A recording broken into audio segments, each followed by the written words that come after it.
আজকে আমি আমার কিচেন গার্ডেন থেকে মূলোর শাক তুলে রান্না করেছি। সেই ভিডিও আজকে আমি শেয়ার করলাম।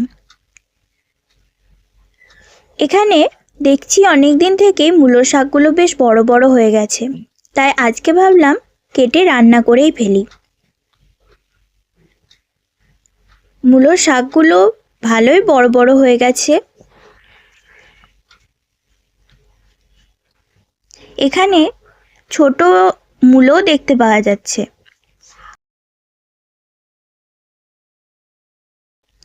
মূলোর শাকগুলো আমি কেটে নিচ্ছি।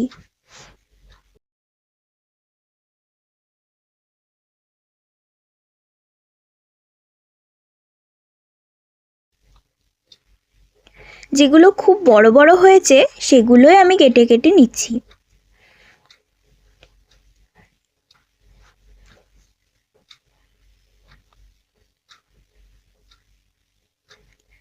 এখানে আমার সব শাক কাটা হয়ে গেছে।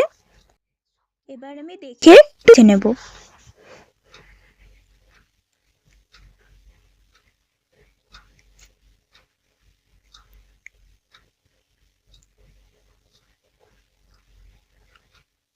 এখানে আমি শাকগুলো বেছে নিচ্ছি। শাকের পাতাগুলো আমি শক্ত যেই ডালটা তার থেকে আলাদা করে নিচ্ছি।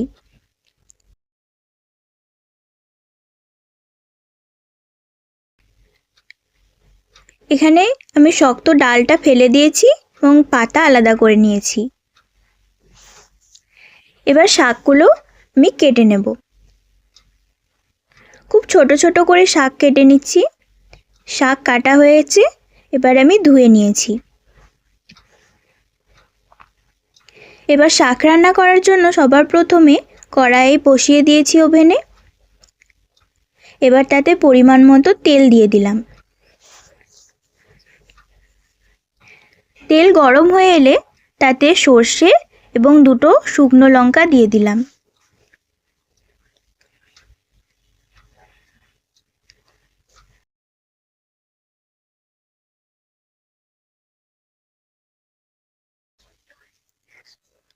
সর্ষে আর শুকনো লঙ্কা ভালোভাবে ভাজা হয়ে গেলে কেটে রাখা শাক এবার আমি দিয়ে দিচ্ছি।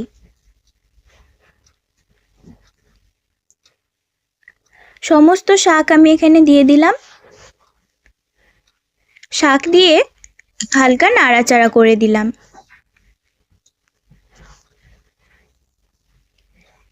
এবার আমি পরিমাণ মতো হলুদ দিলাম এবং সেই সঙ্গে স্বাদ অনুযায়ী নুন দিয়ে দিলাম।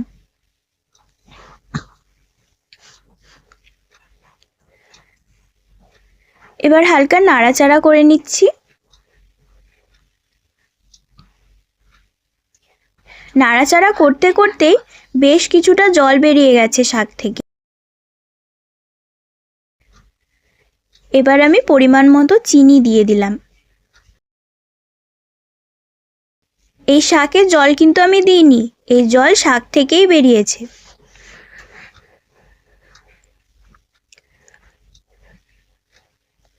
এবার ঢাকা খুলে একবার নাড়াচাড়া করে নেব।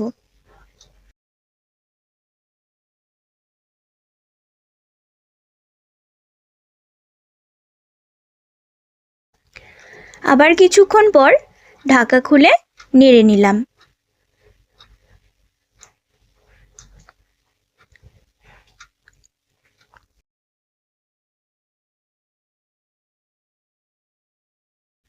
আবার কিছুক্ষণ ঢাকা দিয়ে রেখে দিলাম।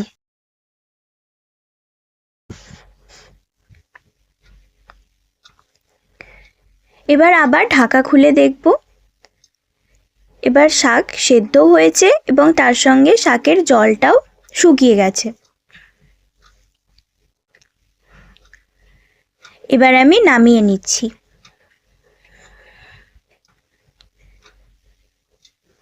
এখানে আমার মূলো শাক রান্না করা কমপ্লিট।